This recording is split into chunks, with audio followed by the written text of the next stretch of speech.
I'm muting. Oh wait, so yeah, we're talking about drapes and curtains and stuff, and then like trying to sound dead in this podcast room a bit more. But anyway. So tonight it's what episode? What? Huh, Kieran? 210. Lucky 210. Damn, we've been doing this for a long time. Yeah, a long time. Oh. So. Mr. Seton. Sorry. Yes. No, it's okay. Oh, shit. Sorry. My bad. So, Seton, you are an audiovisual guru, right?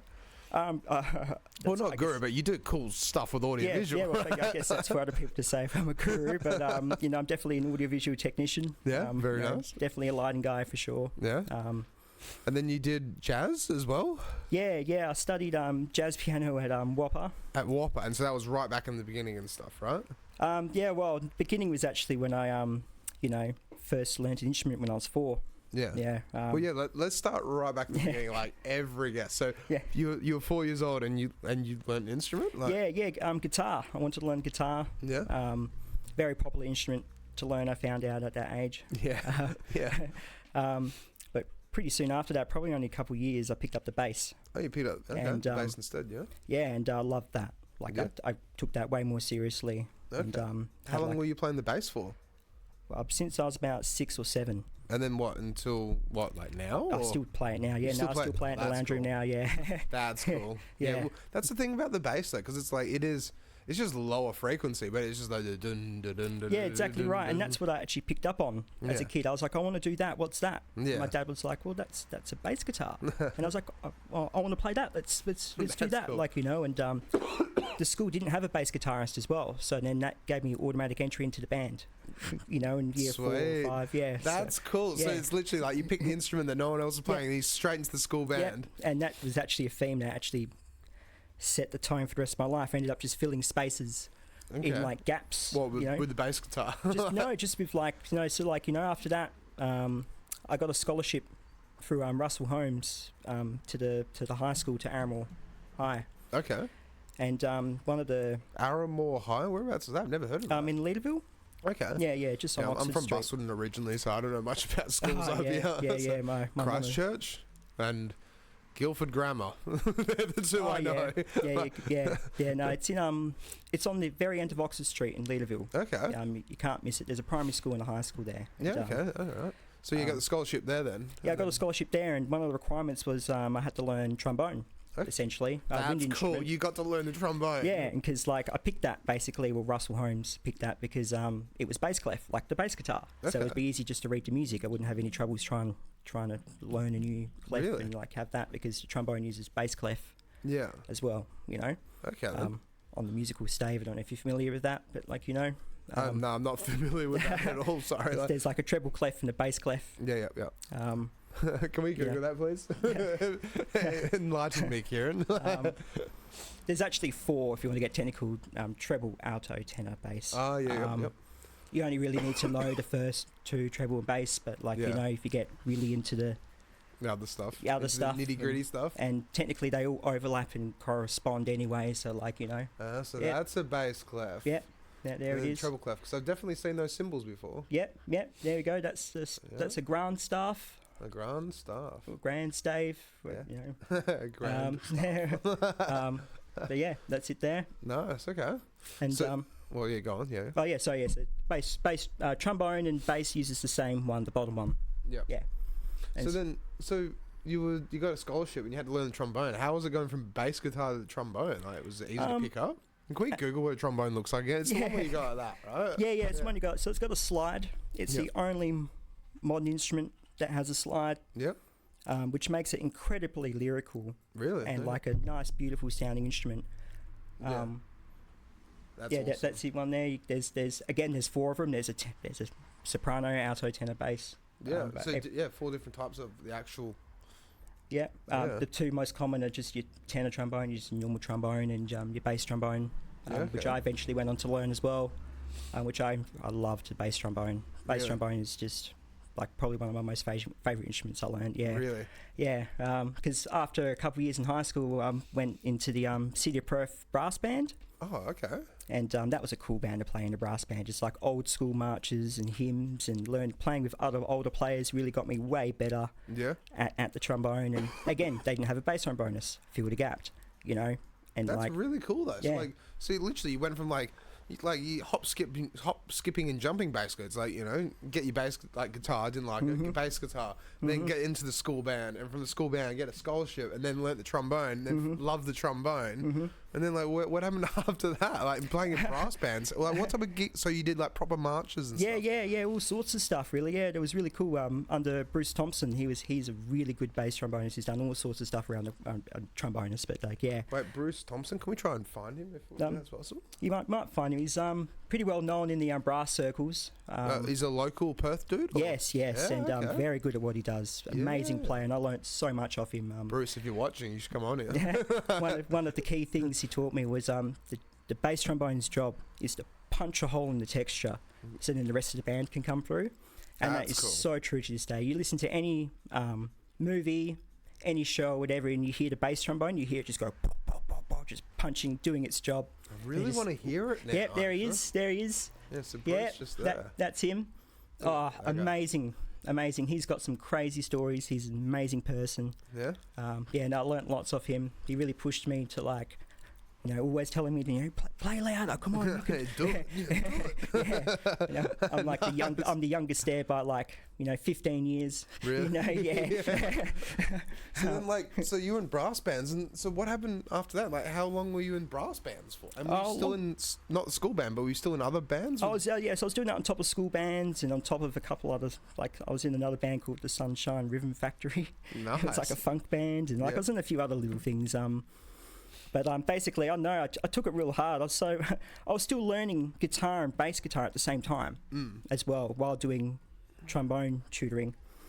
And I got like an RSI injury in my hand. Essentially, really? I was taking it way too hard. Yeah, because RSI is like, it's what is it? It's not what is it? It's like it's repetitive strain. That's it. Yeah, and it's like you usually get it in like in your hands and stuff. Yeah, like people play computers. Yeah, exactly right. Yeah, I was playing doing World of Warcraft and you get RSI. Because I was doing school, and so I was doing lots of writing, and I think it was just a bit too much to put on myself at that time. I was going in at school and going to school at 5:30 in the morning, practicing till the bell went, practicing recess and lunch.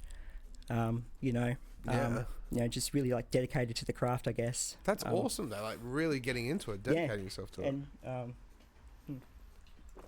sorry, excuse me. No, it's all good. I got a repetitive strain injury, and I was struggling to play trombone. Yeah. And it was getting close to my ATAR finals. Essentially, like I had to pick an instrument, and this had to be an instrument I had to do a performance on. That was like half my year's mark, and I just couldn't play the trombone. Like I couldn't put the hours in to be like, you know, proficient. Yeah. So I decided just to switch to piano, like 9 weeks or 10 weeks or something before the exam, and I just fell in love with it. Really? You fell in love with the piano? Yeah. That's so cool. Yeah, you've learned so many instruments. Like. Yeah, a bit of a multi-instrument. So while I was learning bass trombone, I could play like trumpet and tenor horn and all. I could play all that. They all transfers over, so I could play it all, and that's what uses all the different clefs. Yeah. So, you know, I kind of got into all the technical aspects of how it all relates to each other, and like, you know, how everything's like, you know. And so, like, you know, I just like fell in love with the freedom of the piano, essentially. And, you know, I kind of found my love for jazz when I started playing in school bands, but like when I picked up the piano, I really like started loving jazz, you know. And what type of jazz are you into then? So like I listen to a lot of Hiromi. Hiromi? Can we Google that? Hiromi, she's a Japanese pianist. Oh, that sounds incredible. Oh, she's amazing. How do you spell her name? Do you know? Hiromi.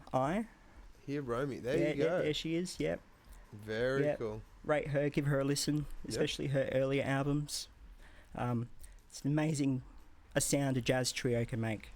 You know, just 3 people on the stage, just interconnected, vibing.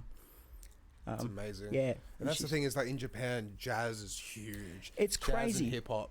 You walk into a 7-Eleven, Charles Mingus, like crazy jazz is playing. It's like, what the hell? Like, I was in Japan recently, and we went to a jazz bar. We went to 2 jazz bars, and I've never done it before, but I was blown away. Like, absolutely blown away, honestly. Yeah, no, they have just like what the Japanese do best. They take something and they put their own spin on it, and it's just always just something. They do it well. Yeah. They do it very well. And no, she's very good. Very typical to have double decks or triple decks. She's doing all sorts of things. That's incredible, though. And she's incredible. Hiromi's a good one. Lots of local jazz. So like Tom O'Halloran. Okay. He's one of my favourite pianists ever as well. Well, how long did you play the piano for? You still play it, right? I still play it now, not as much as I used to, but so I started in year 10. Yeah. So that's when I had to pick an instrument for the ATAR and do the finals, and I basically stuck with it then. That became my main instrument, and I picked it up, went and did it. But like, you picked it up, you'd never touched the piano before. No. And you were year 10 and you were getting ready for your ATAR. And like, so you still had 2 years before your ATAR then, or? What our course was is that we had to pick our instrument for the ATAR in year 10, because that was like what was prepping us and preparing us. We couldn't change then, essentially. Yeah, when we went went to year, stuck to it.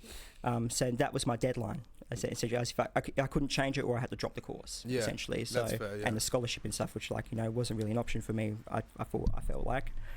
I went. I feel like it was just a natural instrument.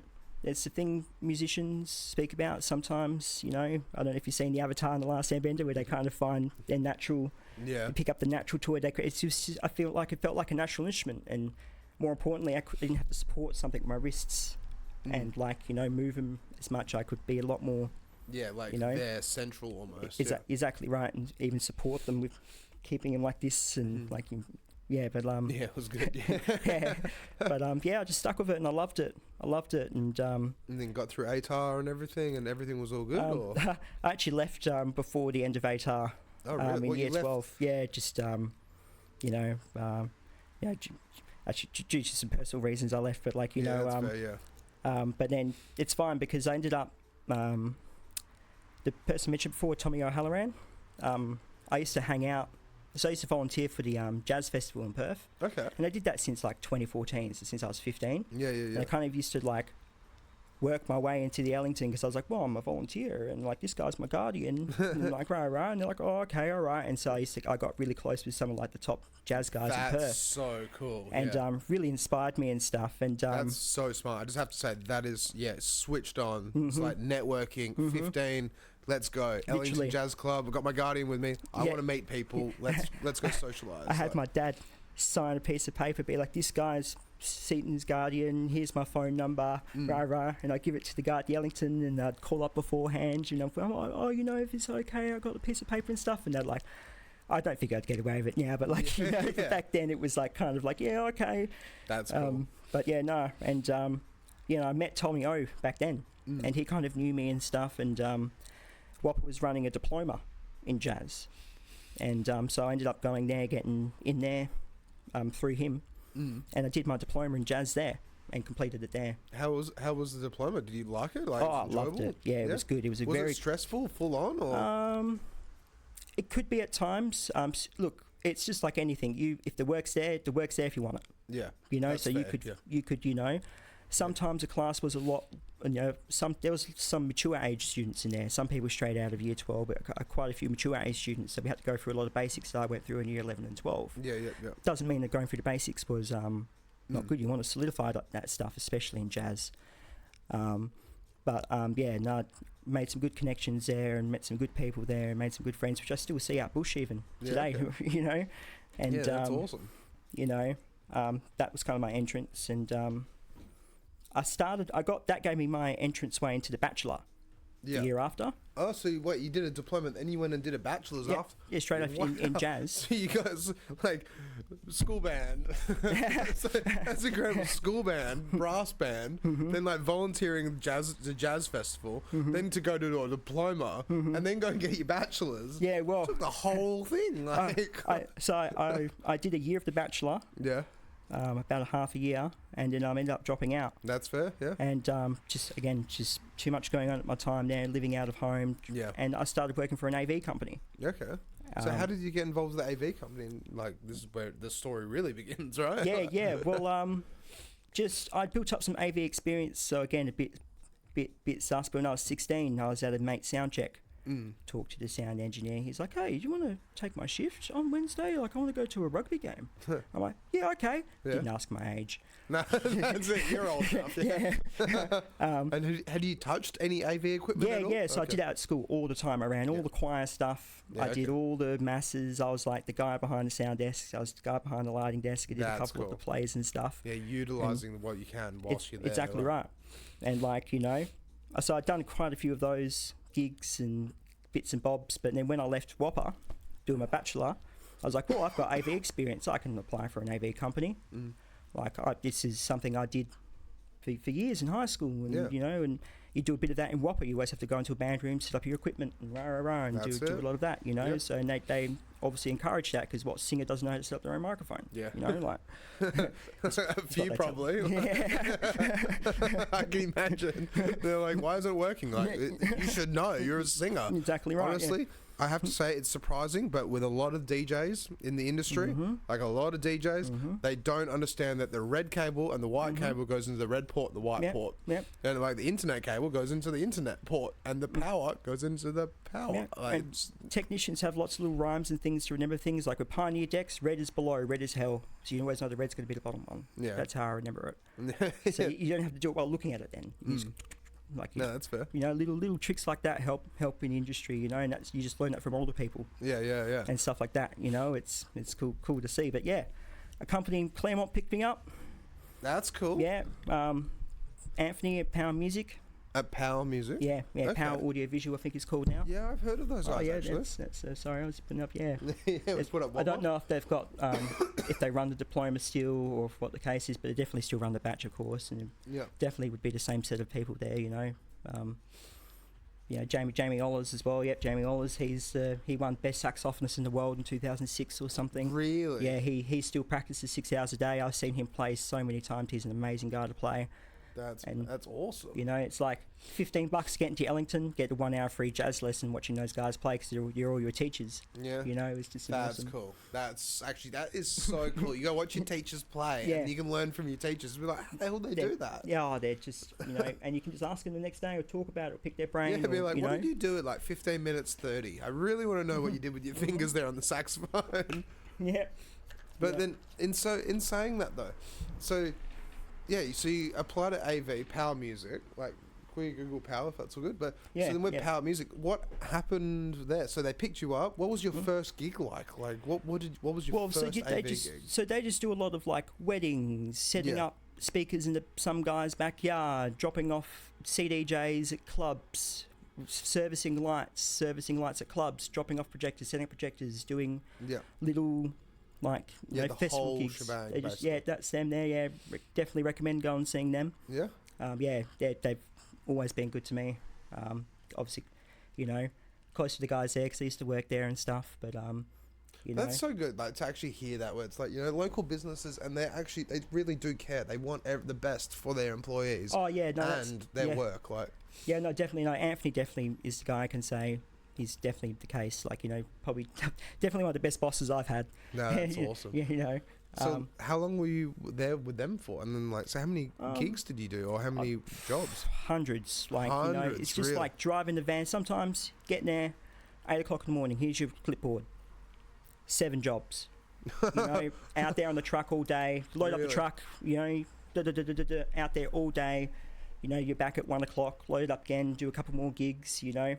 And actually, that's where I met my good mate Hazy, and who was, I didn't really know him. It was like he did these weird bush parties, and I was like, he would come back from these weird bush parties all dirty. I'm like, what's this? Like, so this is where it all began. Yeah. He's like, oh, why are you filthy?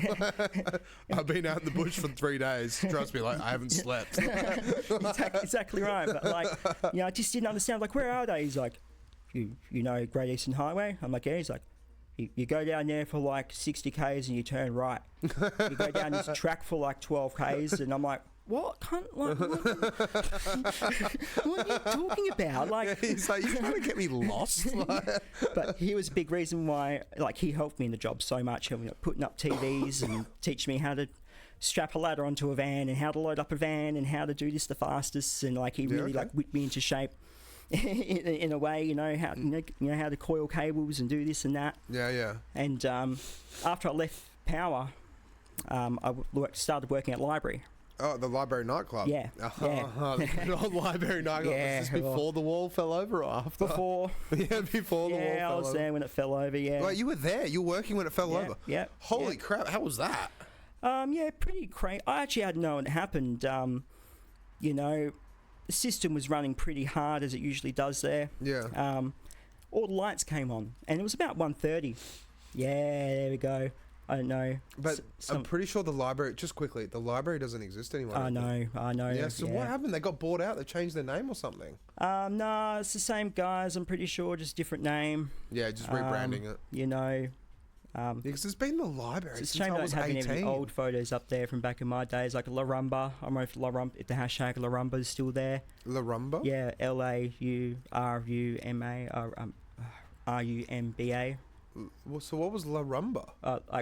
LA space, sorry. Yeah, rum. It was like one of the nights that ran there on a Thursday. Okay. Yeah, Latino night. Yeah, Library nightclub. I'm just seeing if some of the pictures are there. I don't know if they are still there. So how long ago was this? Years ago. Yeah, there we go.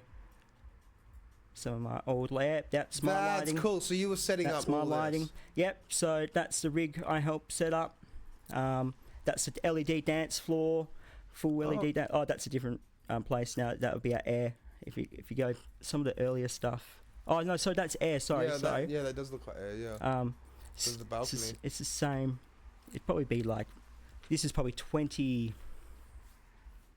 Yeah, before COVID. 2019 maybe. Yeah, before COVID then. Yeah, before COVID. This is all pre-COVID.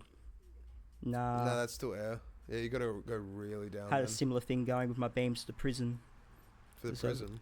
Yeah, you put it so that effect there is a prism that's put in front of the beam. It makes the beam go like that. Yeah, okay. And you get that split up effect.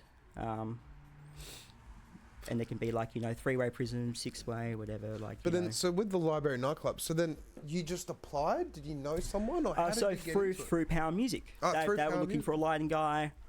They just forwarded you on. Anthony, they forwarded me on through today. Yep. That's awesome. But were you still working for Power at the same time? For a bit there, but then it ended up being such a full-time job. It would have been. There was a lot of work that needed doing there, just going into there, and I like keeping a place to a certain standard of cleanliness. I like everything ordered in a certain way in terms of the cables and stuff. This is the library. There we go. Yeah, the books. Yeah, there we go. Yeah, so that's some of the older stuff before we put the lights up in the roof. And did the upgrade. Yeah, I remember those visuals. Yeah, so that's before we drilled the holes. And so this is the thing. There was so much work that needed going there, and there was it was just years of stuff behind subwoofers and things like that, and stuff that was just broken and hanging from a thread, and the speaker system was completely destroyed. The speaker system was there, the same speaker system was put in there since the 80s. Since the 80s? Yeah, it was like 80s or 90s. That's incredible. Yeah, and the dance floor was a hassle, especially as just... It's so different here, like all the photos and stuff, because it really changed. It became more of a hip-hop Latino club. Exactly right. So the Friday nights and the Saturday nights especially, Bootylicious, they're a good crew. Yeah. They ran their nights on the Saturday there. They used to anyway. Yeah. And they used to pack it out. Yeah. 9 p.m. Line out the door, down the street, pissing with rain. That's good. And it would just be like that, 3 a.m. 4 a.m. Oh, look at the LED dance floor you got there. Yeah, That's it was sick. crazy. So my mate Morgan put that in there. So underneath there was actually a cavern, like a basement. Really? Yeah. And they were planning of maybe doing like a den or something in there. And they're like, no. So they just filled it in with construction rubble. Yeah. Built that LED dance floor.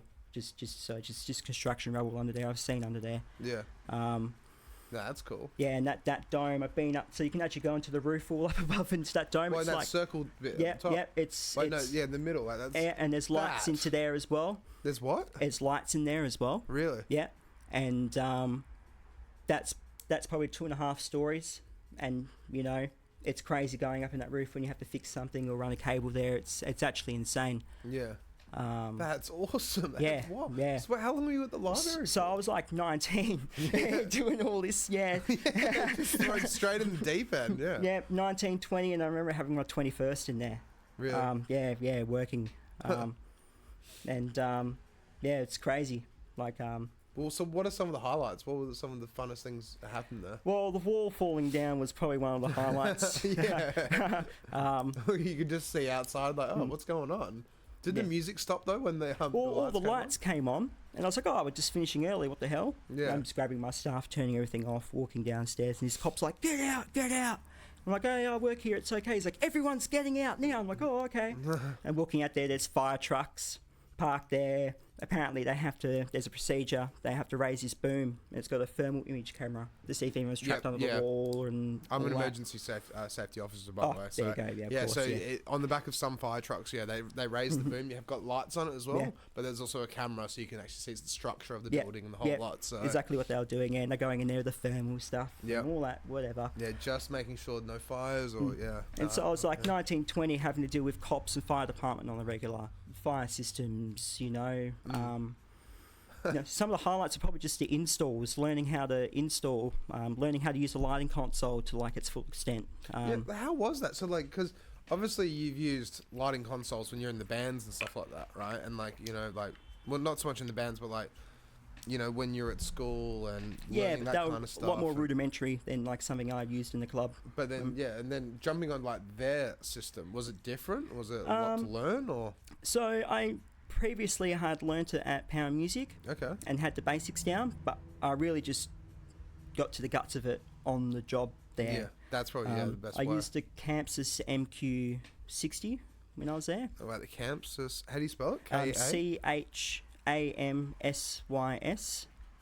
Okay, MQ60, yeah. MQ60. That's a nice older now, but that's a nice console to use. That's so cool though. It's like, because I've seen so many consoles in my time, and I'm always like, I don't know what this does. I know it does lights, but that's cool. It's a nice little console. I think I've used that at Capitol or Magnet House.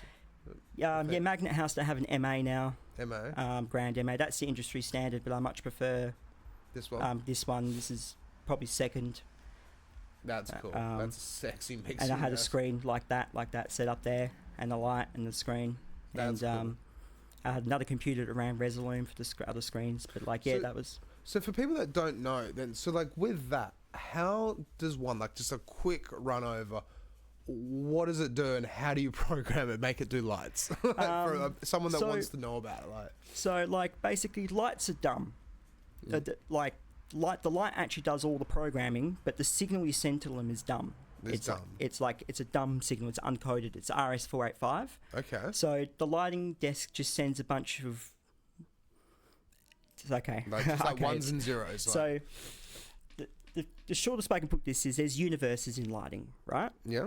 And each in universe is 512 channels in the universe. Yep. Yeah, this is all making sense to me, but just people that don't know. Yeah. And then each light can take up a certain number of channels. You know, the intensity, the dimmer takes up one, the red color takes up one, green color takes up one, blue color takes up one. Because isn't it like most lights are like 32 channels or something like that? They can vary. So like my pix bars can go up to 32 channels because I can run it as like a pixel. Okay. Like a whole pixel. That's cool. But so there's movers out there that 130 channels, really? 140 channels. Yeah. Crazy stuff. But like your average mover is 20 channels. 24 channels. Okay. Like the moving heads. Yeah. That move. Moving head. Can we look up moving heads as well, just for others that don't know what they are? If that's all good. It's bloody weather, right?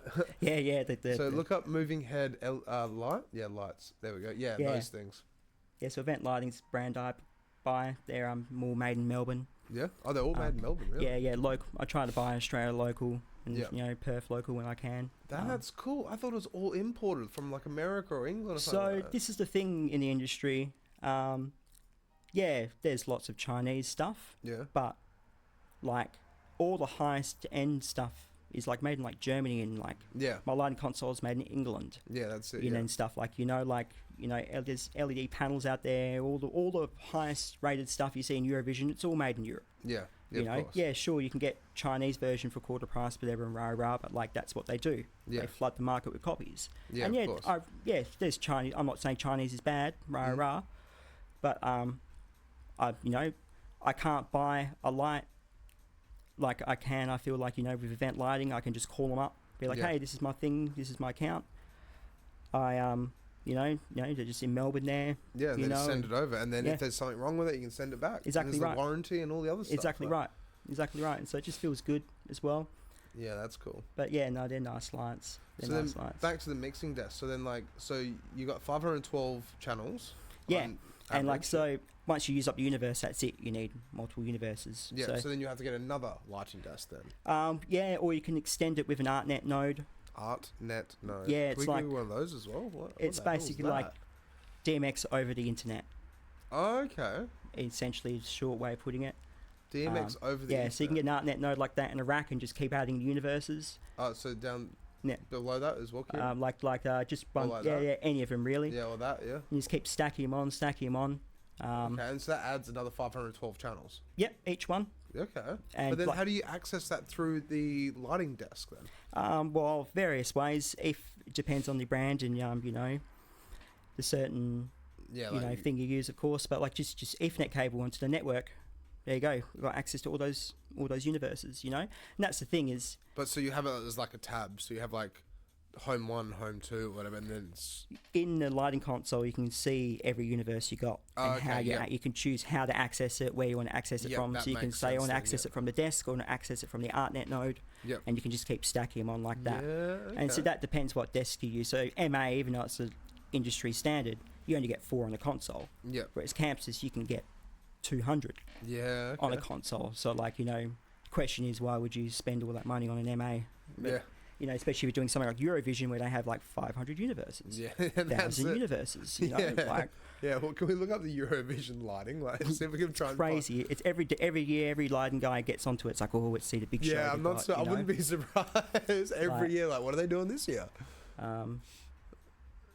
So look at the hearts on look at the far right photo. That's incredible. So all that LED strip would have to be on a universe or whatever, and and that's months of programming and time coded, and that's what's the work. There'll be multiple lighting guys. You'll be a designer and operator, maybe even for each country.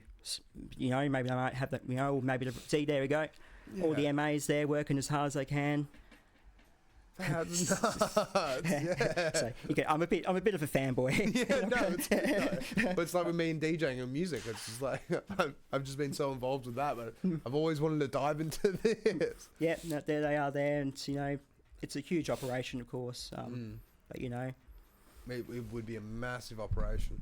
But then, so with the library nightclub, so you found it quite easy just to pick up the desk and just learn from it. Then I had like a year. Probably 9 months of just like reading the manual. I had a couple guys like Scott Newman and Dan Swan, and to ask questions and stuff, and like really just looking at what other lighting guy does, lighting guys do, and taking on their advice. Did you ever ghost anyone, like watch how other lighting guys? Oh yeah, for sure. I did that a couple times at Bar One. Stumpy, runs the lights at Bar One. Goes to him a couple times. Yeah, he's amazing on the lights. I think I met Stumpy. Yeah, one arm. Yeah, one arm, yeah. Yep. Yeah, wow. He's amazing. He's probably one of Perth's best lighting guys. Really? He's got one arm, and I've seen him go up the lighting rig, one arm, install lights. No shit. Yeah, like sometimes I forget, like he doesn't have an arm. Yeah. Yeah, it's just amazing. He just makes do gets so well. Done. Mm-hmm. No shit. Funnily enough, I was telling him about coming on the podcast, but I haven't seen the dude since, or he didn't contact me or anything like that, but I gave him my details, like, come on the podcast. He'll be a good guy, and I haven't toured yet. That's something I've been wanting to do for a while, and I'd love to do.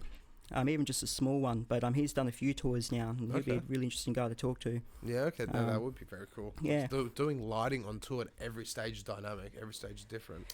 Yeah, well, probably, I'd imagine, I can't say for most tours, but I imagine if you're taking your own, it'd be the same light show, just somewhere different. Yeah. So it would be the same. We'd have it mostly the same. Yeah. Maybe a couple of lights in and out, depending on your power. Maybe bring power, like this thing.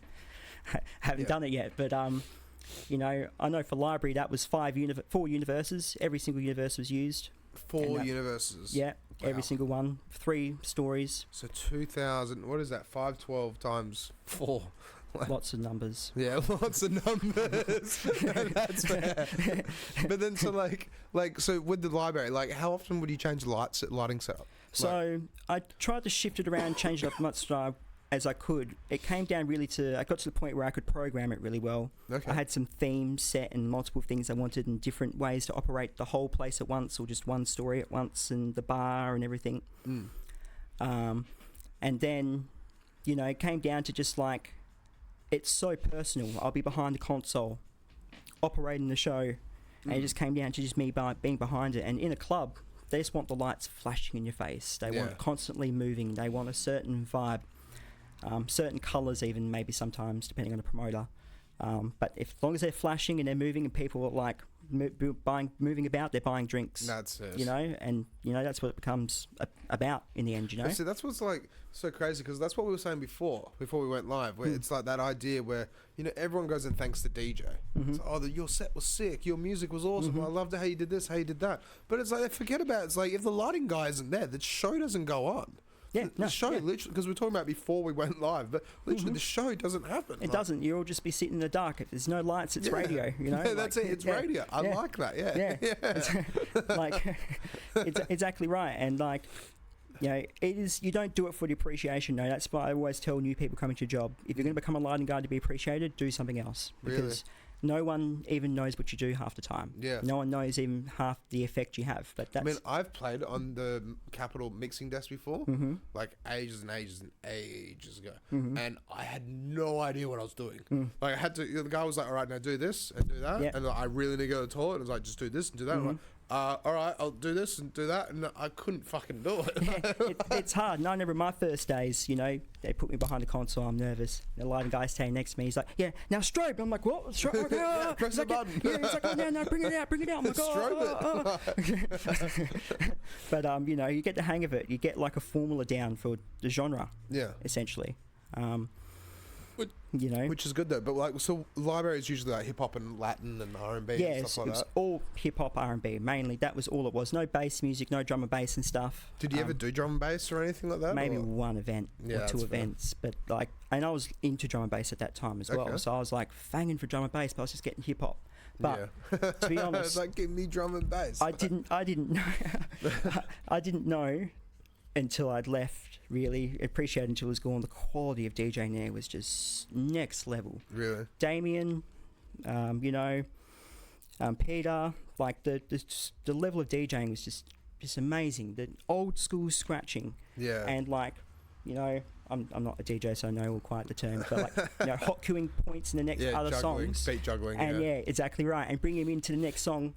And they knew how to wind up the dance floor. You know, there's some whores in this house. I just repeat, whores in this house. Now just get everyone wound up, and they've played. Everyone start knocking shoulders. Everyone start like filling up the dance floor. And they knew they knew how to play the crowd so well. Yeah. And I just drop it in, and everyone was so ready. And so I'd be there, and the lights simmering it. You know, getting it ready, and it just became like it was a cool thing, you know, and it was pretty amazing. Yeah, because you were saying before we went live, it's like, you know, being next to your mate who's DJing, and then you were doing lighting, right? And it's like you're both bopping together and literally both in the groove, basically. We're both pulling faders in and out at the same time. Yeah. We're both, you know, kind of like bopping and moving at the same time. There's like a symbiotic relationship, like between the DJ, and it's like, something that's like pretty amazing, to be honest. Like you're going through this journey with them, especially when they're just like on point. You know, like it's pretty amazing. You know. Yeah. But then, so how long were you at a library nightclub for? 3 years almost. Yeah. Yeah. That's a good stint. But that's like what a lot of people don't realize though is the hours that you do, right? Oh yeah. No. So like, give us a rundown because I know what lighting guys' hours are. Yeah. But like your hours might be different. I don't know, but. You know, what was the library like? Oh, it was like a Thursday, Friday, Saturday night, 6 p.m. to 5 a.m. Yeah. You know, rain or shine, every day of the year except for Christmas. Yeah. And even on Black Friday, like, you know, Easter Friday, whatever, we'll just open up at midnight. Yeah. You know, as soon as it was over. Yep. You know, And during the week, you're probably there at least one day during the week, all day. You know. Yeah, so that's where your sleep schedule, right? Yeah. Like at Magnet Housing, at Capital, when I was there, it's like Capital nightclub. The lighting gurus were literally going like Tuesday, Wednesday, Thursday, or Wednesday, Thursday setting up, or Monday, Tuesday setting up, Wednesday open, and then like for the night, like studio Wednesdays or whatever they've got on or whatever.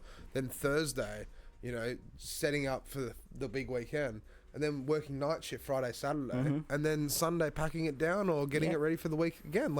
And then you're just consistently tossing and turning between like day shift, night shift, day shift, night shift. Yeah, you can definitely be like that. You learn to get your sleep, like when you can get it. Yeah, just sleep all the time, right? Yeah, it can sometimes be like that, especially when you want to recover. But like, oh man, when you're at bush, sometimes you can't because the sun's coming up and it's getting hot, and you got 3 hours sleep, Yeah.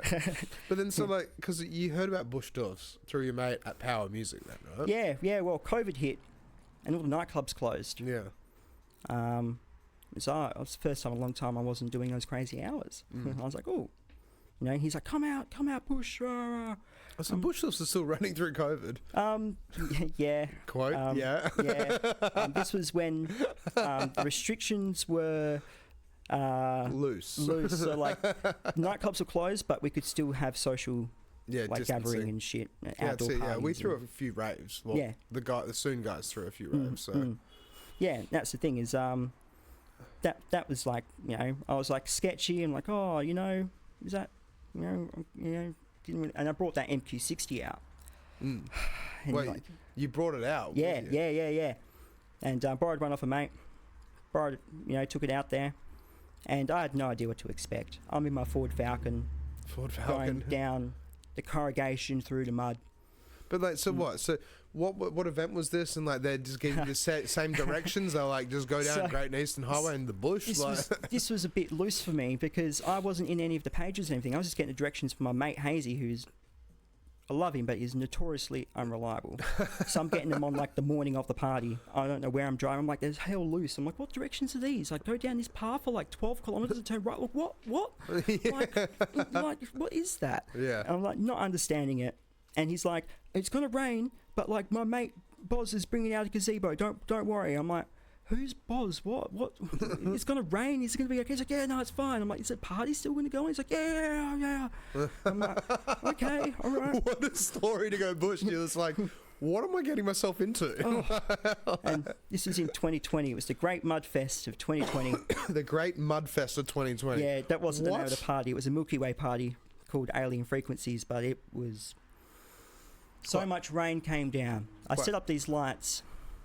It was okay. It was in this field. It was in this valley. Yeah, okay. Nice, all right. And it looked beautiful before we got there. Nice, beautiful green grass and flowers and stuff. And I'm setting up these lights. I'm kind of getting an idea. I'm like, I'm close to this speaker system. This speaker system's huge. I haven't seen a speaker system this huge, this far out of Perth, put into the ground before. But I'm like, whatever. Yeah, that's what I just find so nuts about Bush Doofs. It's like, it's not just 2 PA speakers. No. It was like a full rig. Not anymore. It's a full festival set up basically. Like, and it's always pumping. Yeah, loud. Yeah, you loud. don't get much sleep when you go to a Bush Doof. Oh, yeah, well, you get used to it. Yeah. It almost becomes soothing, to be honest. Like the... Yeah. It's almost like it's your mother's heart in the womb, almost, to be honest. Like, maybe I just been out there too long. Side trance, half a K away. No, literally, I've been 2 Ks away, Ute's still going... Yeah. Like, Still hear it, yeah. And, it started raining hard, and I actually got rained out. Like, all the lights stopped working and stuff. I didn't know what to expect, and I had to, save this lighting console. Yeah. The gazebo never came, by the way. It came too late, essentially. Oh, my God. I didn't know what... You had a flight case, though, and stuff like that, right? Yeah, and I put it all away, and, But it got rained out to the point it was so muddy. Yeah. And it started off being like, okay, everyone started getting bogged and stuff, but then people coming in from the party started getting bogged. And where they got bogged, they just stopped in the middle of the road, and I was like, oh, this is where we're camping. So then that started just getting built up. And so the exit's over there, and there's just cars you can't even get out, right? Yeah, that's terrible. It was like that the whole night. It was just so much. I don't know why I came out again. He was like, I promise you, it's never like this. To his credit, it has never been like this again. Yeah, but I don't know. that's good. Yeah. But like, I was like, it was hard to convince me then, because I was like, what is this? Is this like this every time? I'm not coming out to this. Holy crap. How many people were out there? Like, at least 500. Yeah. At least. 500 people. Yeah. And it was just like, no one could get out, you know? And in the morning, this guy who had this built patrol, which he probably never ever got to use it again to this extent. He was the only guy who could pull every single person out of the mud. Yeah, it was just crazy. Like, everyone was bogged. No one was safe. Everyone was bogged. Like, it was just mud everywhere. And people, the dance floor, that beautiful green dance floor, was a mud pit.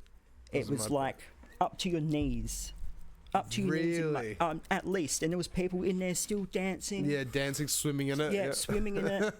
And look at mud hippies. I always find it so funny. I was like, what is this? I was like, I couldn't believe this was like a thing. Like, there's people still out here dancing. Like, like this, literally like that. Like, just cycle through the photos.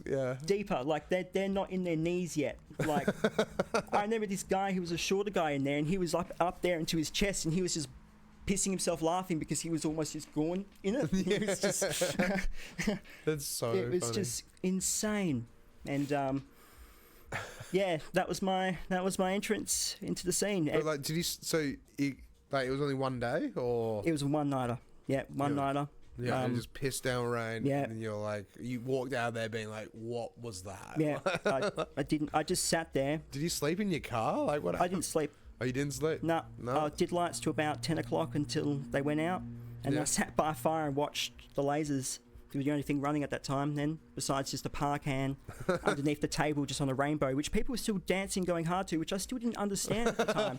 And I'm like, one park hand. And I've come from slowly changing colours. Literally. And I've come from the city where they've been like, there need to be flashing lights. Moving heads and different things and disco balls. Yeah. I'm like, these people go hard there. All they need is a light that changes colour. Like, one single light under the DJ booth. It was just crazy. And it was just like something different, though. I guess that's what intrigued me. I was like, this is something different. Like, you know, I've done a couple of years in the clubs by then, and this was something. Well, speaking of lasers, I got to ask. So I know that in Australia you have to get a laser permit to be able to use it at Bush. In WA. WA. And so then with that, you have to go over east to do the course. Apparently. No. No, there's a course here. Yeah. Okay, but then with doing that, it's like if you get in trouble and you've got like a 3 megawatt laser or something like that, you will get your ass rammed, right? It just depends. Depends, really? Yeah, so if I put appropriate signage at the front of the gig and say lasers are in use and photographers be aware, and I've outlined that, and they were being stupid and stuff, and they put their head into the beam because they were on someone's shoulders or whatever, why would you do that though? Yeah. Put your head into a bright laser. It's not even bad, man. Like, not even that bad. I've just people and, you know, drugs in the scene. You know, people do all sorts of crazy stuff. You know, of course. I was talking about this the other day when I had Katie and Ash on, but it's like, you know, people sticking their heads in subwoofer boxes. Like, very common. Sure, like it rattles your head. But it rattles your head though. Like, it's not a good thing. Your head doesn't usually rattle, so why stick it in a subwoofer box? It's insane. It took me a while to learn. Doofers want their own dark private space. And especially that's the case in front of the subwoofers. Yeah. You just want a bit of UV light there. And this is something I had to come to learn over the years going out there. I had to slowly learn how they liked it because it was completely different from the city. Yeah. And every doof have a couple UV lights there, keep it dark. They all want their nice dark personal space, and everyone kind of respects that, and they're all right up against the subwoofers. Yeah. They just want to feel it in their bones, they want to feel it in the ground, they want to feel it in their head. And I respect that in a way, like just the passion, you know, and that's... There's something else. They really are something else sometimes. Like, they just go hard. 3 days of partying, 2 days of partying, whatever it is, but they just go. Rain or shine. Yeah. Even if it's rain, even if they're mud hippies. Like, I have never seen it in Perth, like in WA. But honestly, I would love to go there and just not participate, but just be like, yep, I can tick that off the bucket list. I've seen people play in the mud now. That's the best thing about doofing is it's got something from everyone. Even if you go there and like, I'll just go there and do nothing, you'll end up finding something you like, even if it's just a group of people. or a friend, or like the side stage always has drum and bass, or like, you know, more bassy music going on and stuff, or whatever. Usually the case anyway. Yeah. But that's so, like, it. You're right with that though. Like the community, the people that go, they're always so friendly, so lovely. They stick out for each other. Like that's why I love Pachamama gatherings. Oh yeah, Pachamama really do a good thing for the scene. No, they do. Yeah, those events. I haven't been to one, of course. But I've never been, but I just interviewed Nikki and I'm showcasing. It was like, wow. Yeah, this is really good. There's some smaller crews out there that do a really good vibe. I know Begsy and Leighton. Yeah. You know, with I think they're Shoreline Productions now, but they used to be called Beg Deg. Yeah. They do some good parties with a really good vibe. Yeah. You know, and you know, there's some good small parties out there, you know, but like a lot less these days because, you know, I think the scene goes through like a resurgence, comes like out and in, and then builds up and out and in, you know, so. But so after that first Bush Doof, then how did you realise like you wanted to keep going back and keep doing that and trying to do the lighting for the Bush Doofs and stuff like the parties? The second one I wanted to, because it got rained out and everything, I was like, I wanted to give it a shot where I actually get to do lights all night.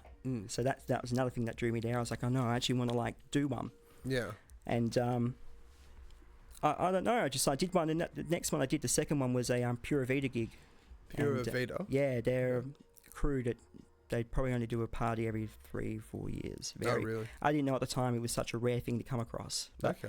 I ended up getting recommended to do the lights there because of how like they liked me doing the lights at the last gig before it got rained out. Yeah. And so I went down there and did that, and I just fell in love with it. Like like what was the setup time like? Did you get there the day before, or like what happened? I usually get there the afternoon. Yeah. So usually around 1 o'clock. 2 o'clock on the day, on the Friday. On the Friday, yeah. For like a small to medium to even large Bush Doof. Yeah. And I set up for about 6 hours, 5 hours. Yeah. It's so much work, but it's so worth it. I can imagine when you get to sit back and like you set up this whole lighting system for this small festival, technically. Yeah. Like, that's amazing. And it's crazy because I'm usually like one of the first ones out there, if not the first. Oh, really? So I'm standing out there and it's just empty bush, and it's just birds chirping. Yeah, it's like birds. You won't be able to sleep the next 3 days. Yeah, all the wildlife is out. Yeah. And then all of a sudden, like truck comes, a couple cars, things are getting set up. You know, always a JBL starts. Yeah. And then music starts as soon as someone rocks up there in the truck. The music starts. JBL starts. They're pumping up. They're building the rig. Yeah. And it's just a city. A city builds there for the 3 days. Yeah. That's the other thing that drew me there. Just the amount, just like how we build a city, little community out there for 3 days, and it just packs away and goes and vanishes. Yeah, as if we were never there. Yeah, you know. Because that's what we were saying before as well. Like before we went live, like the whole idea of plur, and how it's like, you know, look after the bush. Yeah. Clean as leave you no go. Trace. Yeah, leave no trace, and it's so important because we've got such beautiful wildlife and like nature here in Australia. No, that exactly it's right. like to be able to have bush parties and then have a community or have multiple communities that literally do the right thing. It sets a standard, and it's what needs to happen. No, exactly right. And like we leave it better than we like came there. They're like as I was saying before, I've heard stories of organisers being like, oh, everyone cleaned up their rubbish. Like, we have nothing to fill the trailer up with, so we're just gonna like pick through this fireplace for glass and find some rusty stuff, just so like we actually like did something. Yeah, that's fair though. It's still contributing. Right? Yeah, exactly right. And you know, that's all down to those amazing people who throw the parties. Like, I'm just one cog in this huge machine that like throws the party, you know, and that's all down to those people. In the end, I just do the lighting and lasers in the end, you know, like. But I can imagine it's it's just awesome though, because like the Bush Doofs, like, you know, they like, because then you'd be setting up lasers through trees and doing this and doing that. Like, what's the most craziest setup you've ever done for a Bush Doof? Oh, there's been a couple. Multiples, right? Oh yeah, so sometimes they all meld into one. I've done like, you know, there's been a couple cool setups where we've done the lasers through the eyes. Through the eyes. There's eyes of like witches or stuff like that, you know, and like there's laser beams coming out and that's cool. Yeah, looking sick. Yeah, I've done some pretty amazing things. Do you have any photos at all or anything we can pull up? Yeah, like on my Orion Facebook page. Yeah. There's some photos there. Yeah, so actually, so Orion, so that's your business now. Yeah, so Orion AV is my business. Yeah. Sorry, I forgot to introduce that right at the beginning. No, it's okay. That kind of comes out. So because I loved the Bush Doofs stuff so much, I just started to start my AV company and start, and that was Orion. That's awesome. Yeah. So, like, is it just you that works for Orion? Like, you just... Yeah, well, it's me and my girlfriend, and she helps me out with a lot of like the accounting stuff and the posts and social exactly media right. presence, the whole lot. Exactly right. A lot of grunt work as well, helping me load the ute before and after the weekend, and sometimes she can come out with me and help me there, but like it's just mainly me these days. I had a business partner in the past, but he sadly passed away last year. Oh, and, sorry to hear. No, it's okay. Some complications there, and there was because of that, it fractured a relationship with another business partner a bit. But like we're good now, and we're happy. Because I kind of had my own thing going for a bit there, and it kind of got built up with them, and kind of got broken down a bit now. But now like we're going strong, and it's like we're all happy now, and No, it's good. It's really good. But it should be on Facebook. Orion AV. Did you find it? Wait, pull the tab over just so we can see what you're looking at.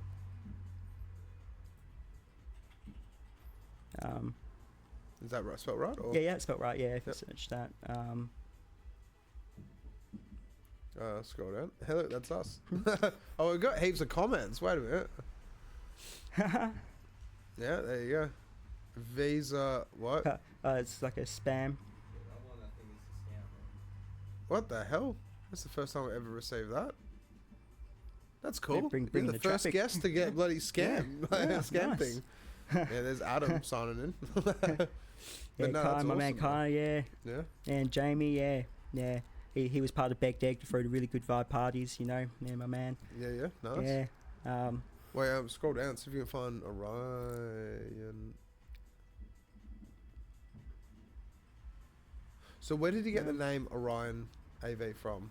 It's just something I came up with. That's it there, yeah. It's something I came up with randomly. Wow, look at that. That's incredible. Yeah, that's a party I did recently. That was the last Twisted Jar party. Oh, the last one. Where the last one is throwing. He's getting a bit old now to throw parties. Yeah, that's fair. But yeah, there's probably a couple photos from that. They're my lasers. Yeah, so lasers are expensive, aren't they? And like, do you have to get like certified to buy them or anything? Yeah, so you have to be certified to own them, and they have to register them with the state. Yep. Because that's what I was trying to say before. It's like, don't you have to Oh, so you've actually got prices as well? Yeah, okay. I got price packages and stuff for people who are interested. Flat travel fee, $100. That's cool. Bloody mosquito in here. There should be there should be a video or something if you. I don't know how this Facebook thing. Oh, there's me working on lasers.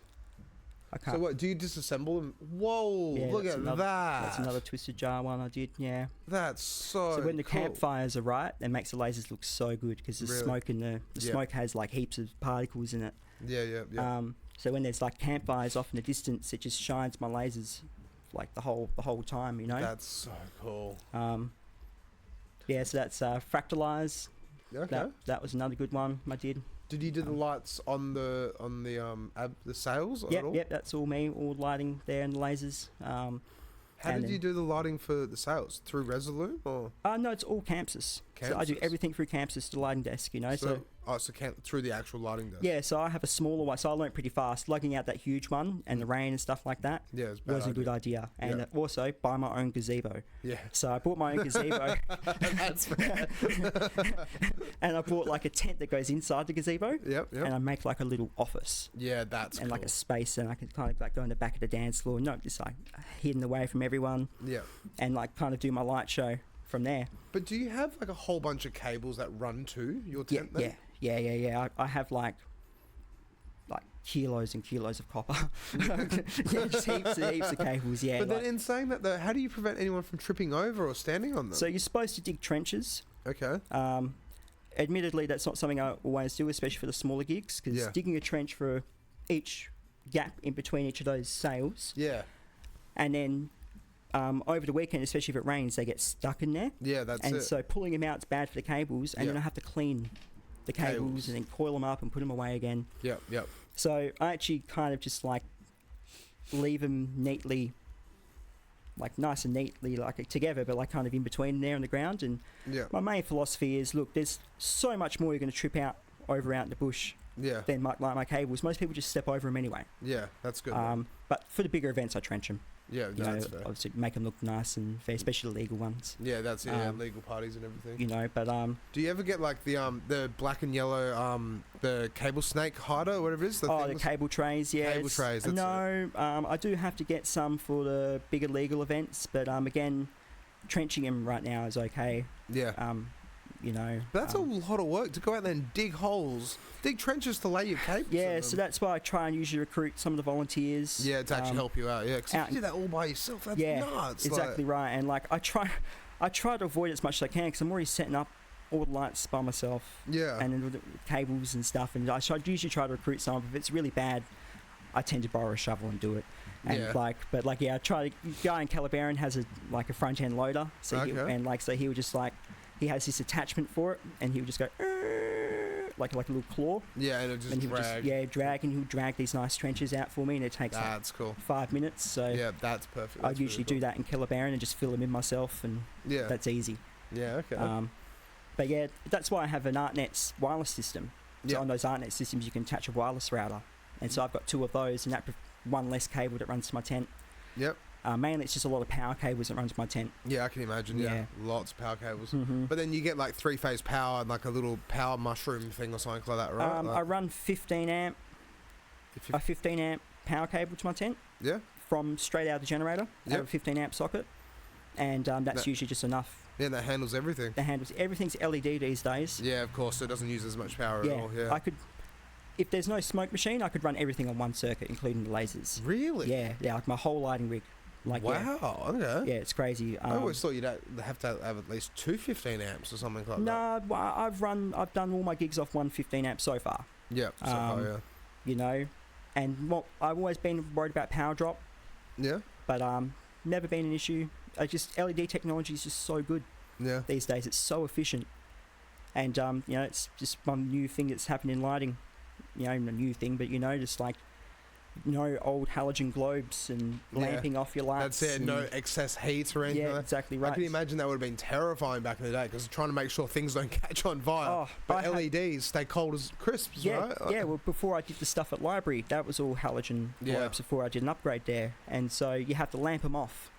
At the end of the day, turn off the lamp and sit there and let them cool for like 10 minutes. Oh, really? And during that stage, also, it's really important you don't move the light around because it's so hot. And everything in there is fragile, especially the globe. You just shorten the life of the globe, will just completely blow it. Yeah, that makes sense. So if you're just testing one of those lights for 5 minutes on the table, lamp it on, and then you just got like 20 minutes, 30 minutes of them sitting there on, because you have to wait for the thing to cool down. But now these days, you just like pull the power cable, let's go in the case. Yeah, and away next you go. Gig, you know? Yeah. Wow, okay. Yeah. So then, like, what have you got coming up then? Oh yeah, so this Saturday at 201 Below in Fremantle, we got Mad Hatters are doing basically like a lead up to our big gig in February, which is Helix. Okay. And also lead up to our big gig in Is there Halloween. Facebook events for that at all? Or? Yeah, there is Facebook events for that. Mad Hatters Productions is the page. Because I want to ask, so you're part of Mad Hatters then, right? Yeah. So I guess the scene. As I was told many times, they never had a professional lighting guy out there who did lights. Oh, for Bush Doofs. Before there, it's just like your auto show. Go out there, stick them on, Yeah. Or get what's that program called? Winamp. Get Winamp, put it on a projector. and there was some good projection stuff out there, but never. Oh no, it's a different one. It's got a the Bond. Yeah, that one. Yeah. Yeah. So who knows what the other one was? That's Halloween. I definitely recommend going to Halloween if you haven't been to one. It's going to be our last one. Oh, it's going to be your last one? Yeah, we're starting to drop Halloween to focus on Helix. Yeah. So many, even these just 4 years doing Halloween, it gets a bit tiresome with the theme and you can only do so much with theming and stages and stuff. And if we go to like something a bit more broader, we're going to be able to put on a more better quality show, we feel. You know, we can stick to psychedelic stuff. Yeah, because Mad Hatters has been around for a while, hasn't it? Because I was talking to you before, and it's like I've heard about the guys, and they've done really well with what they do. Really well with what they have. And again, that's just not That's not just me. That's Lachlan, Casey, Malam. Yeah, They're the whole working, crew. Yeah, they're just working tirelessly to make sure they put on these quality gigs. Alongside myself, Cow, painting the stages as well. He's he's out there late, like with me, setting up lights. I'm setting up lights. He's painting stages, But really good quality crew, and they were doing stuff before I joined them. Yeah. I joined them in the first Halloween in 2020, and the first Halloween party. I'm pretty sure it was. Don't quote me on that, but so like right back in the beginning then. Yeah, I remember that party. It was insane. Like 2,000 people out bush. Yeah, I've heard some stories about Mad Hatters. Didn't you guys throw a party and it just got way out of lots of people rocked up? Yeah, that's what happened, and we wanted to try and avoid that. Yeah, because wasn't it like someone leaked the address or something like that, and then just lots of people rocked up? Like, I'm not sure what happened, to be honest. Again, I'm only such a small cog in the wheel. Like, I really don't know what happened. All I know is lots of people showed up. And how many people was it? Like 5,000 or something? No, it wasn't that many. It was probably close to 2,000. I reckon. 2,000 people in over the bush. 1,000 people, at least 1,500. It was just huge. That's ridiculous. Just seeing the tents and the lights go back as far as I could see off into the distance, into the bush, like it was like a battle scene before a movie in the group. like Lord of the Rings or something. Yeah, exactly right. I was like, oh my God, like I didn't even bother. I just stayed in the crew camp. I just didn't even want to negotiate, like trying to figure out what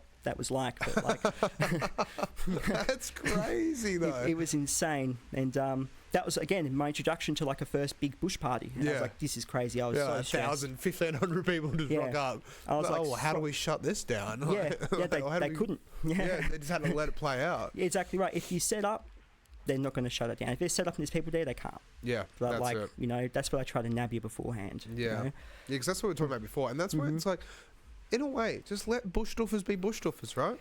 Yeah, exactly right. It's hard because it's water corp land or federal property and stuff, and I get it. And the fire, sometimes they're so worried about the fire risk. Like if a fire happens there and people just panic and stuff, and there's no way out and we're trapped, like there can be a lot of deaths.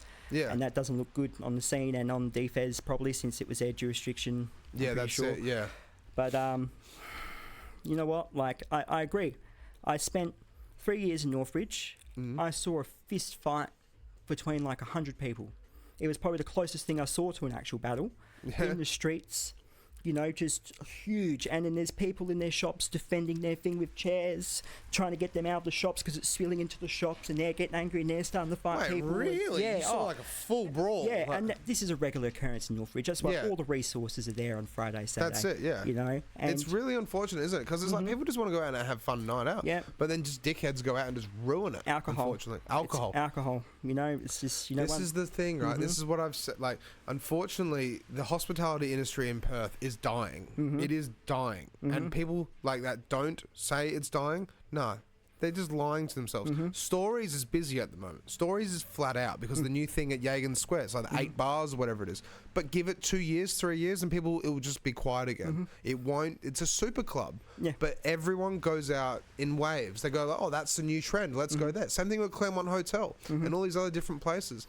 But the person that can reinvent alcohol and make it so it's not a poison, but then at the same time gives you the same effects as alcohol, will change the world, I reckon. Well, it would be up to the community and society to change, what's the social norms and what's acceptable, I love my dad, but I grew up getting a beer out the fridge for him, like I'm sure a lot of us did, but that's because it's a social norm, alcohol. That's it. Whereas a lot more, things that actually way more, there's no health benefit to alcohol. No, there isn't, no. And I understand why certain people would drink and stuff.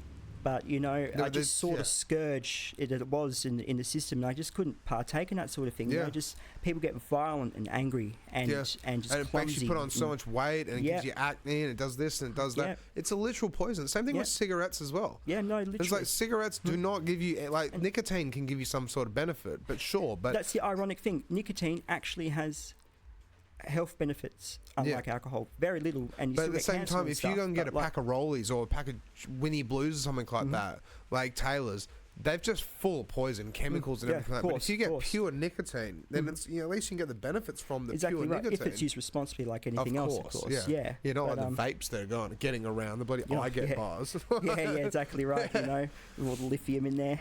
Yeah, that's it.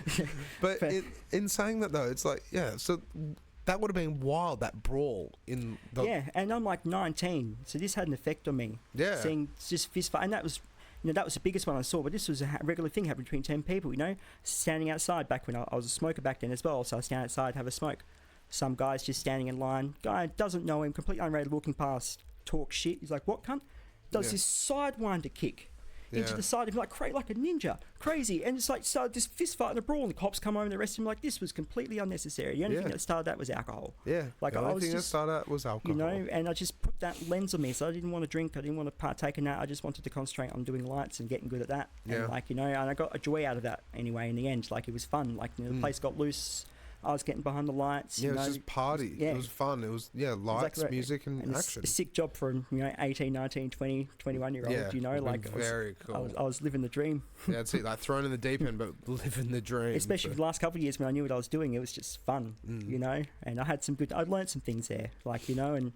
you know, it was a good experience. Do you reckon you ever get back into nightclubs or bars or festivals? Because you said you wanted to go and do touring, right? I'd love to do touring, just to experience the you know, the fun of it. The fun of it, you know, packing up, you know, loading in, loading out, you know, doing the show, you know, being behind the console, doing the show. Well, put it this way, right? I was actually telling this story today. So I had this guy called Davo come on the podcast. This is like 3 years ago, 2 years ago, whatever it was. But like, he's a good mate of mine. Just said, like, you know, come on. Well, not a good mate. He's a mate of mine. But I said to him, like, come on, we'll talk about your new music label that you just like got signed to. We'll talk about your music, this and that, blah, blah, blah. But he comes around like an hour and a half early. And then we're having a beer. And he's like, I don't know if it's worth talking about, but like, I used to work at Cosmic Sound. And then I wanted to like kind of like try and travel and this and that. So I told my boss, and my boss was like, "Well, do you want to go be a roadie?" And he's like, "Yeah, sure." But he went on the world tour with Simple Minds. Yeah, crazy. And he was a roadie for Simple Minds world tour. Went to like 38 different countries or something like that. Or it was 32 or 38 or whatever it was. But it's like he would rock up in Italy. He'd get out of the bus because he'd sleep at the back of the bus. Yeah. Get out of the bus with everyone else. Set the stage up. Yeah. And then they'd be like, "All right, here's €50 each. Go enjoy Italy." Yeah. And then when the show's finished, like, be back here by 8 p.m. Because then the show's going to finish by like 10 o'clock. Yeah. And then as soon as it hits 10 o'clock, they pack down. They get back in the bus. Yeah. Go to Poland or something like that with Simple Minds. And that's like, the best thing about anyone who does want to get in the industry is you start with that grunt work. Yeah. You know, and because it's easy, if you know what you're doing and you're willing to do the work, you just need to know where to put the microphones, where to put the guitars, where to put the stands. Yeah. Load it into the truck in this certain way. Yeah. There's usually an older guy there who can just direct it, and it's easy. And you can be there at 10 o'clock at night on the weekend, rain or shine.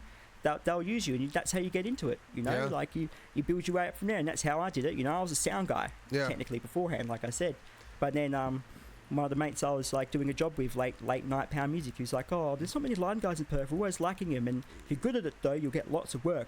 And I was like, "Oh, okay," and like I saw how much fun he would have behind the lighting console, and how like sound guy, you can set it up and kind of just meander, come back, not with a live band, of course, but like with DJs especially, you can kind of like, you know. Yeah. But lighting guy, you're there, you know, all night, you know, pumping the console, and like I was like, that looks like fun. Yeah. You know, and so that's it. And then you just landed in the seat and the way you went, right? Exactly right. And so I already knew how to do the grunt work, so it was just one step closer. Yeah. You know? So cool. Yeah.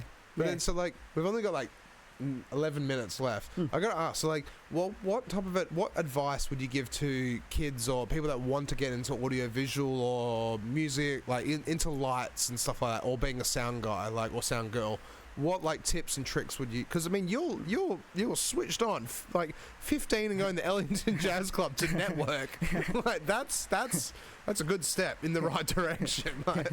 Yeah, that's the other thing is like, and that's something I got reinforced at Whopper is like, work on your elevator speak. That's one thing I learned.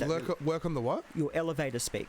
Elevator speak. That's what they call it, the elevator talk. You think about if you were put into an elevator with the person that would make your day right now, going on tour or whatever, and you have 2 minutes to pitch yourself to him.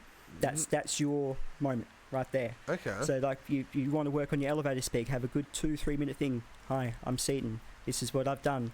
This is what I'm looking to do. I have experience in these fields. you know, and like, you know, if that's something you can practice, that can actually do wonders. Yeah, you know? just do the pitch. If you have the gift of the gab in the industry, you'll get very far. Yeah, that's it. Yeah. That's what a lot of people don't realize. Like, I talk about this a lot on the podcast, but it's like, if you want to be a DJ, you got to be a graphic. You got to be a business manager, graphic designer, marketing, accounts, invoices, like. Be a DJ as well, social media guru, the whole lot. And it's the same thing with running your own business, like you know, and doing lighting as well. It's like you can dive into social media and do this and do that, but you don't have to if you're getting consistent work. Yeah, no, exactly right. But at the same time, it's like, you know, like it's a big job running your own sole proprietary business, basically. Yeah, no, it is, and it's lots of hard work, and it just comes back to those core things we're talking about. Is you have to be willing to work, rain or shine, when no one else is working, essentially. On the weekends, after everyone else is packed up and gone or left the party, before anyone else is there, and you'll make it. Like, you have to kind of accept that, and also kind of accept that you will never get praise. That's like kind of some of the things you have to learn to accept when coming into this industry. And that can be, I know certain people do get praise and stuff, but like you said, it's all about the DJ, it's all about the promoter, it's all about the owner of the club.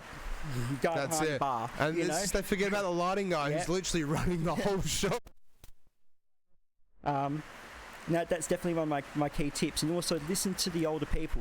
Older people, well, that's it. If they're willing to take you under their wing and mentor you or point you in the right direction, go for it. No, like, that will save you so much headache in terms of steps you would have to take. You know, because they'll pass on, you know, wisdom that is just be so valuable. And that's what I have to thank a lot of the older people in the industry, a lot of people who took me on, like Anthony and, you know, all the other lighting guys mentioned and stuff, who like gave you just 5-10 minutes a day, be like, no, this, you could do this instead, or how about you try looking into this? You know, and you know, if you really put yourself out there, like, the opportunities are endless. You know, that's it. Definitely when, like, this industry is always looking for people. You know, so that's it. We're so small, and if you put your hand up and you want to do it, get involved. Do it. You know, go and be part of the team and actually learn it and figure out the skills and make it happen, right? Yeah, no, exactly right. Yeah. All right, well, we basically run out of time, I gotta say. So, but thank you so much for coming on. This has been great, and it's just this rain is so loud at the moment. So, hopefully, it's not bleeding. It's not bleeding to the microphones, is it? No, it's good. All right. No, thanks. I appreciate having me on. It was really this fun, has been very innovative. This has been good. Like, it's very enlightening. Sorry, not innovative, but enlightening. But if you're keen, I'd love to have you come back on. No. Like, we'll get a few Bush Doofs on and talk about how a Bush Doof happens. I'd love to. That'd be awesome. All right, well, cheers for that. And then, so next week we have. Let's have a look. What is the date today? It's the 25th. Next week. Oh, we have Kara coming on. So Kara is a friend of my roommates, and she's just started her solo singing career. Oh, okay, yeah. So basically going to talk to her about her music coming out and like music videos and what's going on, and like, you know, we're trying to, you know, see what she's up to. So yeah, it's not bad, right? All right, well, thank you so much for coming on. No problem, man. This has been good. This has been really good. And so we'll see you guys next week, and cheers for watching. So, gotcha. Oh, there we go.